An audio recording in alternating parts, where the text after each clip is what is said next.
কিছু মানুষ এক বড় কথা বলছেন, এটা কোনো গুড ম্যানার নয়, এটা ডিসেন্ট ম্যানার।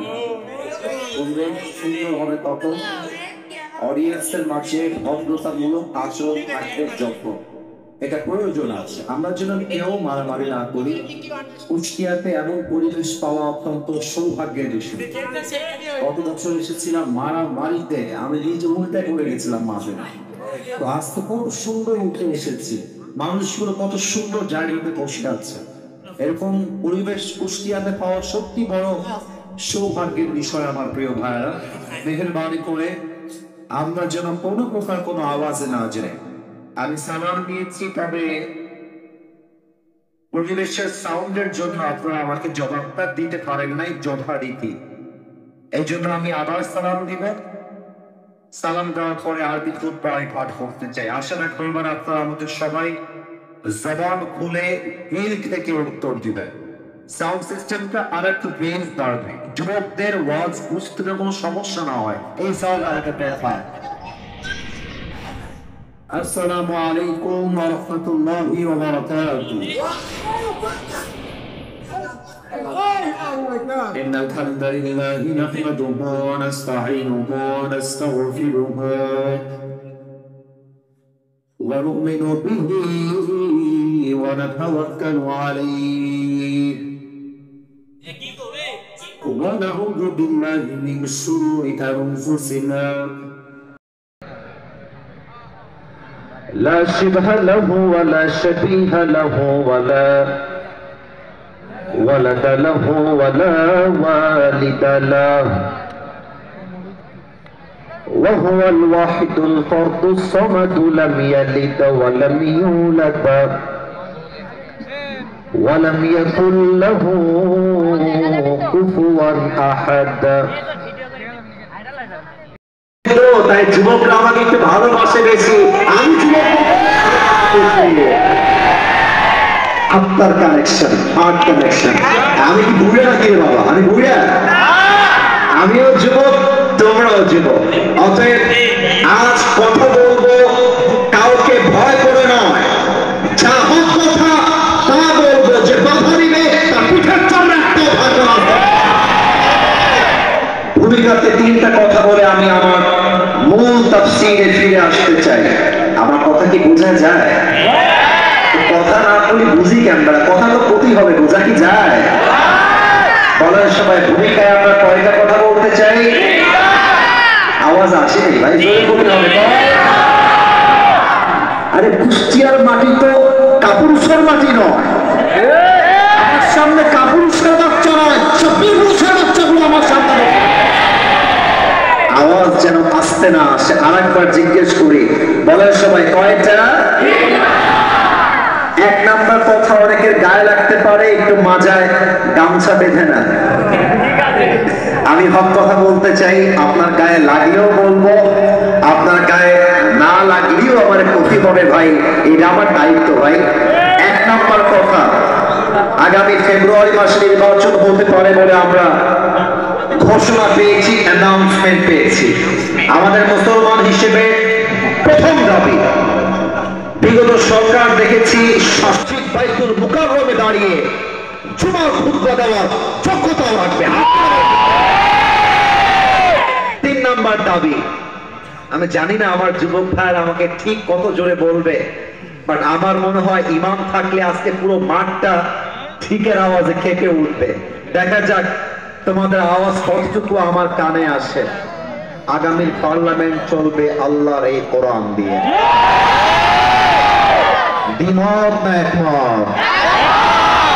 সংসদে কোরআন চলবে, পার্লামেন্টে কোরআন চলবে।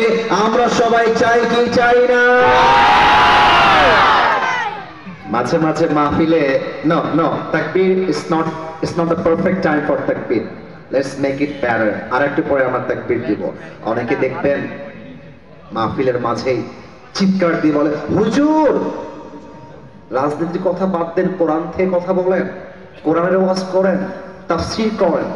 ইটস জাস্ট লাইক, তার ভাবটা হচ্ছে এমন মনে হয় কোরআনে কোনো রাজনীতি নেই, অথচ কোরআনের রাজনীতি ছাড়া যারাই রাজনীতি করে তারা রাজনীতি নয়, তারা রাজনীতির নামে দেশে দুর্নীতি করতে চায়। Quran is not out of politics.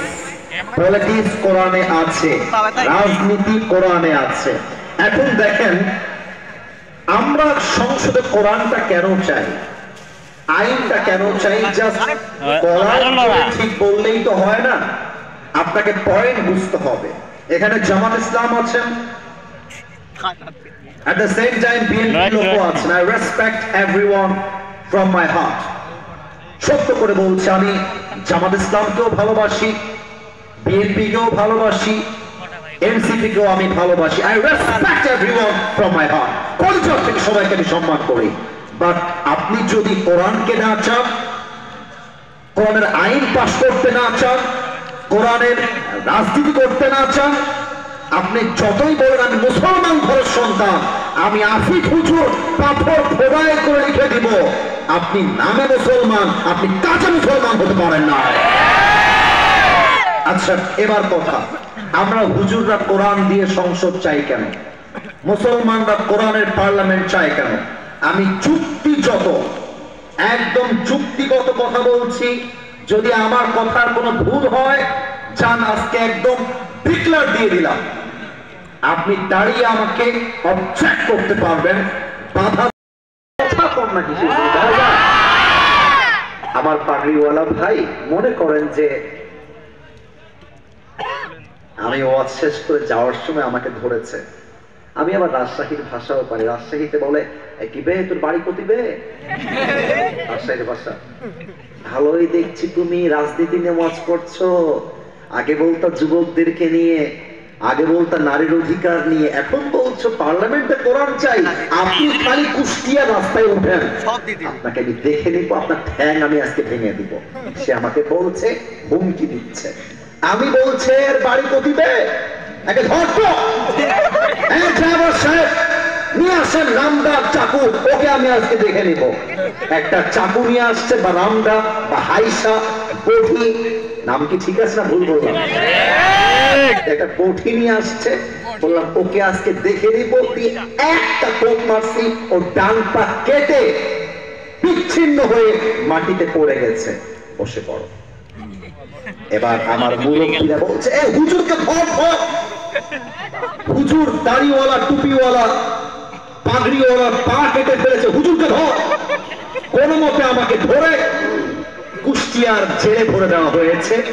আমার নামে মামলা হয়েছে যে কুষ্টিয়ার মির্জানগরে আসিফ হুজুর গিয়ে একজন যুবককে ডান পা কেটে দিয়েছে। এবার আপনাদের পালা, বাম পা না ডান পা?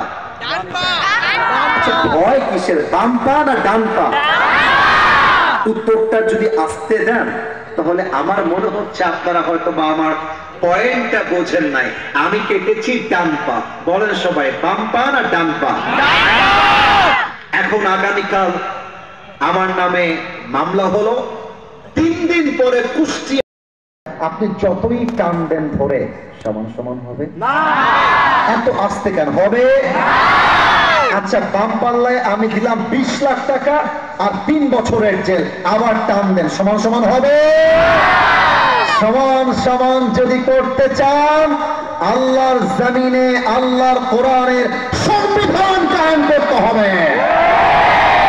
وكتبنا عليهم فيها أن النفس بالنفس والعين بالعين والأنف بالأنف والأذن بالأذن والسن بالسن والجروح قصاص. الله أكبر. আল্লাহ বলেছেন আমার বিধান হলো কেউ তোমার চোখ তুললে তুমি তার চোখ তুলে নিবা, কেউ তোমার হাত কাটলে তুমি তার হাত কেটে নিবা। চোখের বদলে চোখ, নাকের বদলে নাক, কানের বদলে কান, ঠোঁটের বদলে ঠোঁট, হাতের বদলে হাত, পায়ের বদলে পা, চানের বদলে চান। এটার নাম ইসলাম, এটার নাম কোরআন। এবার আপনি সংসদে আইন পাস করেন কোরআন। জজ সাহেব বলবে অত বিচার মানি না, এখন চলবে আল্লাহ কোরআন দিয়ে বিচার। আসিফ হুজুর ওই যুবকের ডান পা কেটেছে, তোমরাও আসিফ হুজুরের ডান পা এক কোপ দিয়ে কেটে দাও। দাড়িপাল্লা নিয়ে আসুন, দাড়িপাল্লার ডান দিকে ওর ডান পা দেন, দাড়িপাল্লার বাম দিকে আমার ডান পা দেন, এবার টান দেন, দেখবেন দুইটা সমান সমান হয়ে গেছে। ওয়ামান হাকামা বিহি আদালা, এই কোরআন দিয়ে যে ইনসাফ করবে, বিচার করবে, সেই তো ইনসাফ কায়েম করতে পারবে। আর ব্রিটিশ আইন দিয়ে আল্লাহর জমিনে ইনসাফ কায়েম করা সম্ভব নয়, ঠিক না বলে? তাহলে কোরআনটা পার্লামেন্টে গেলে ইনসাফ কায়েম হবে। সরকারের কাছে, রাষ্ট্রের কাছে, কুষ্টিয়ার কাছে যেই মেয়ে 18 বছর আগে বিয়ে করতে পারে না, সেই মেয়ে 16 বছরে পার্কে গিয়ে টিকটকে নেচে বেড়ায় কেমন করে? 18 বছর আগে বিয়ে করা যাবে না, কিন্তু পার্কে গিয়ে প্রেম করা যাবে, এটাই বোঝা যায়। বাংলার পার্লামেন্ট চলছে কোরআন দিয়ে নয়, বাংলার পার্লামেন্ট চলছে পশ্চিমা সংস্কৃতির দাবি করে যুবক। আর এই যে যুবকগুলো বসে আছে, অনেক যুবক ছেঁকা খেয়ে দেখা হয়ে গেছে, বিশ্বাস করে। আমার কথা একটা, এই শীতকালে আমার বাড়িতে বউ লাগবে, আমি আর কিছুই চাই না। যুবকদের চরিত্র আইফোন দিয়ে ঠিক হবে না, যুবকদের চরিত্র R1 5 দিয়ে ঠিক হবে না, ঠিক করতে ঘরে ঘরে বউ দরকার। আব্বা বোঝে না, আব্বা বোঝে না, আব্বা বলে নিজের পায়ে দাঁড়িয়ে বিয়ে কর। আর মেয়েদের কথা কি বলবো, মেয়েরা সরকারি চাকরি পাইলে আর কয়েকটা টাকা পাইলে 2 লাখ টাকার সাথে বিয়ে পেতে বসে যায়। আল্লাহ এমন মেয়েদেরকে বোঝার তৌফিক দান করুক, হেদায়েত দান করুক, পরে সবাই আমিন। আপনাদের বউ আছে কার কার, তারা একটু হাত তোলেন। বউ আছে? আচ্ছা, বউ আছে আপনাদের, অনেকের বউ আছে, হাত নামা, হাত নামা, প্রিয় ভাইয়েরা হাত নামা। এবার কপাল পোড়া, হতভাগা, গরিব যারা, সিঙ্গেল যারা, তারা হাত তোলো সবাই। আপনারা দেখেন, আপনার যান যুবক ভাইদেরকে, এই তোমাদের কারো বউ নাই? এই আমি বিশ্বাস করি না। আল্লাহ সবাইকে দিনদার, নেককার বউ পাওয়ার তৌফিক দান করে, পড়ে সবাই আমিন। যে আমিন কয় নাই সেই বউ পাবে না, সবাই আমিন। মুরব্বীরা দাঁত বের করে করে হাসতেছে, আব্বা জান হাসলে হবে না। এবারে সংগ্রাম যুবকদের বিয়ের সংগ্রাম, এবারে সংগ্রাম চরিত্র রক্ষার সংগ্রাম, এবারে সংগ্রাম বেকআপ করে হারাল ধরবার সংগ্রাম। আমরা 3টা তাকবীর দিয়ে আলোচনায় যাব মূল তাফসীরে। প্রথম তাকবীর দিবেন বিবাহিত ভাইরা। বিবাহিত ভাইরা একটু কাশি দেন, দেখা যাক কারা জিতে আজকের এই মাহফিলে।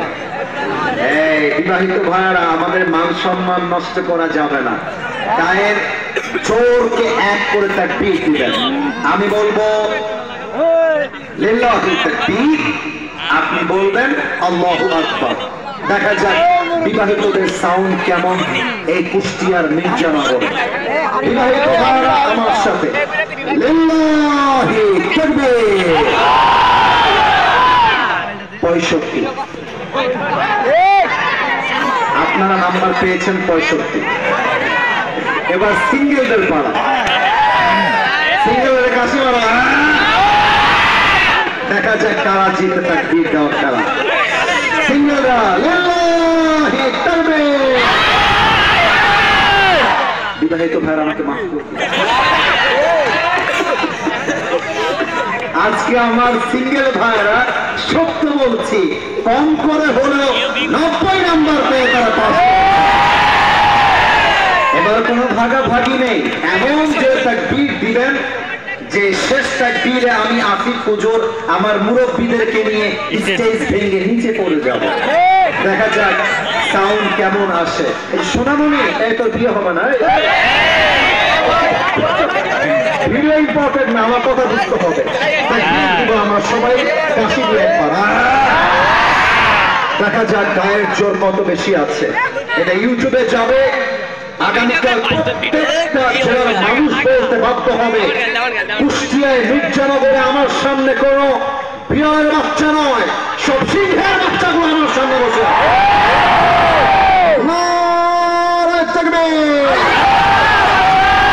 আল কোরআনের আলো, আল হাদিসের আলো, কোরআন হাদিস যেখানে, আলেম ওলামা যেখানে, কুষ্টিয়াবাসী যেখানে, মিরপুরবাসী যেখানে, মির্জানগরবাসী যেখানে, আল্লাহ যেন কবুল করে। পরে সবাই আমিন। আমি আমার তাফসীরে কামব্যাক করতে চাই একটা প্রশ্ন করে, উত্তরটা যেন আমার মুরব্বীরা, যুবকরা, বাচ্চারা কেউ বাদ না পড়ে যায়। বলেন তো আমাদের নবীর নাম মুহাম্মাদুর রাসূলুল্লাহ সাল্লাল্লাহু আলাইহি ওয়াসাল্লাম। সবচাইতে বড় হতভাগা হলো সেই বান্দা যে নবীর নাম শুনেছে বা দুরূদটা পাঠ করতে পারে নাই।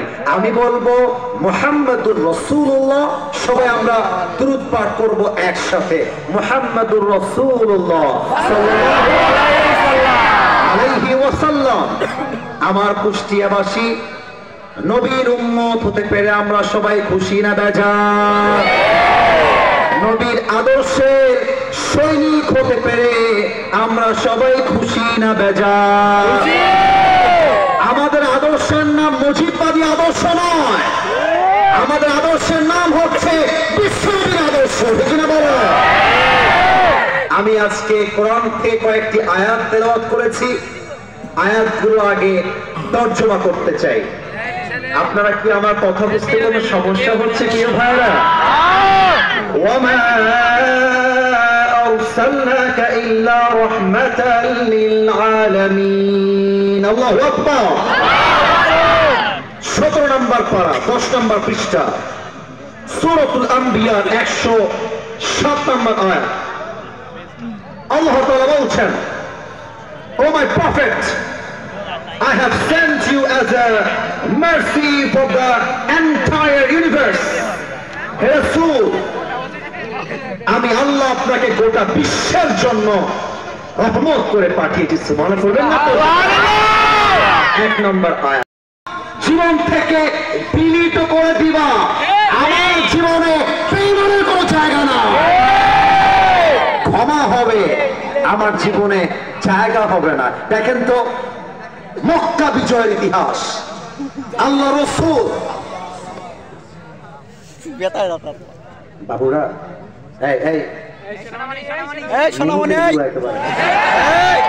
মুসলমানই হয়নি, মুসলমানই হয়নি, মোবাইল ফোন বের করে টিকটক করে। আমি অবাক হয়ে যাই। আমি একটা কথা বলে ফেলবো, রাগ করবেন না তো? রাগ করবেন মনে হয়? বলবো না। আমাকে দেখেন, এইরকম বাচ্চা আমি যখন রাস্তাঘাটে আগে হাঁটতাম, এখন আর হাঁটি না। সত্য কথা, এই যুবকদের খেলার জন্য আমি আর রাস্তাঘাটে বের হই না। খালি বের হলে সেলফি। আমি এটাকে অহংকারী বলছি না, আমার মেসেজটা বুঝবেন। এইরকম বাচ্চা আমাকে দেখে দৌড় দিয়ে আসে, তো দেখতেছি ওর হাতে ফোনটা এমন করে ভিডিও করতেছে। বাচ্চা কত হবে, এই 5-6 বছর বয়স হবে। বলছে, এই বাচ্চাই তুই আমাকে চিনিস কেমনে? বলছে, হুজুর টিকটকে দেখেছি। এইরকম বাচ্চা, এই বাচ্চাগুলো এখানে বসে বসে ভিডিও করলে হবে না। আমাদের কথা হচ্ছে ভাই, আজকে মাহফিল থেকে হেদায়েত হারাই গেছে। কমিটি চায় ভাইরাল বক্তা, মানুষ চায় জনপ্রিয় বক্তা। এখন বক্তা চায় আমার সঙ্গে সবাই সেলফি তুলবে, মারামারি করবে, এটাই ভাল লাগবে। মাঝখান দিয়ে হেদায়েত গেছে চান্দের বাড়ি। তোমাদেরকে বলে দিলাম, একটু ওদেরকে সাবধানে রাখো। আমি কোনো কাউন্টার চাই না। 12টা পর্যন্ত ওয়াজ চলবে, 3 পতন নীরবতা। আমার তো মনে হয় 12টা পর্যন্ত নয়, ভোর রাত পর্যন্ত ওয়াজ হলে প্রত্যেকটা মানুষ ওয়াজ শুনে বাসায় ফিরে যাবে।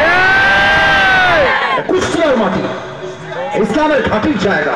খবরদার আর কোন সাউন্ড চাই না। এদেরকে তোমরা একটু দেখে রাখো। মক্কা বিজয়ের ইতিহাস দেখেন। আল্লাহ রাসূল মদিনার থেকে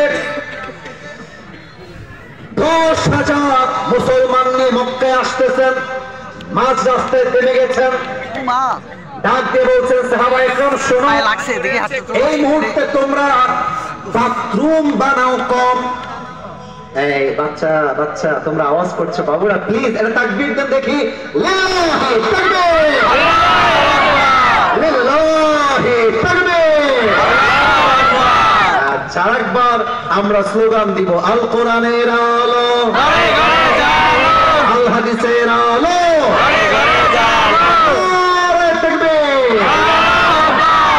আপনাদের পায়ে হাত রেখে বলি, এরকম সাউন্ড করলে কষ্ট হয় বুঝছেন, মাফ করে দেন। 1 ঘন্টা ওয়াজ করেছি, কত কষ্ট করে ওয়াজ করে বলেন ভাই, কলিজাটা ছিঁড়ে যায় মাঝে মাঝে। আওয়াজটা আসলে কি হয়, কথার যে ফ্লোটা আছে না, ধারাটা, সৌন্দর্য, ওটা হারিয়ে যায়। এই জন্য এটাই লাস্ট দোয়া পর্যন্ত এই আয়াতকে সামনে রেখে, ওমাই ইয়াতাওয়াক্কাল আলাল্লাহি ফাহুয়া হাসবুহ, আল্লাহর উপরে ভরসা নিয়ে একটা উর্দু কবিতা বলছি, বাংলা আপনারা বুঝে নেবেন, আমি তর্জমা করে দিব, নট এ বিগ ডিল। আল্লামা ইকবাল লিখেছেন, गम के बाद खुशी जरूर आती है और ये खुशी रब के तरफ से ही आती है। हर रात के बाद दिन की रोशनी छा जाती है और सब्र करने वालों को नियामत मिल ही जाती है। जो दुख में भी रब को याद करता है, रब उसका हाथ कभी नहीं छोड़ता। जो दुनिया से कुछ ना कहे बस अपनी रब से कहता है, उसकी दुआओं का जवाब खामोशी में आता है। जब तुझे मांगना हो तो उसी को मांग, जब तुझे पुकारना हो तो उसी को पुकार, जब तुझे भरोसा करना हो तो उसी पर कर, क्योंकि भरोसे के काबिल सिर्फ वही है, वो तेरा रब है, वो तेरा अल्लाह है। আল্লামা ইকবাল লিখেছেন, কষ্টের পরে সুখ আসে, যেমনটা রাতের পরে দিন আসে। জসিম জসিম এই রিবেন কাউকে সেলফি তুলতে দিও না, কাউকে না, কাউকে না, কাউকে সেলফি তুলতে দিও না।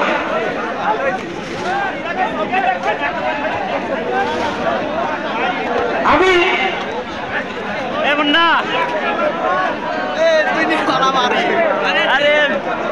উপস্থিতি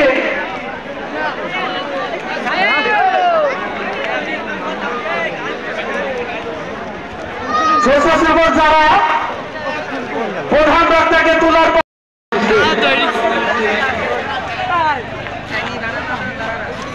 আবার বলছি, আজকে সাউন্ড সিস্টেম পরিবেশন করলেন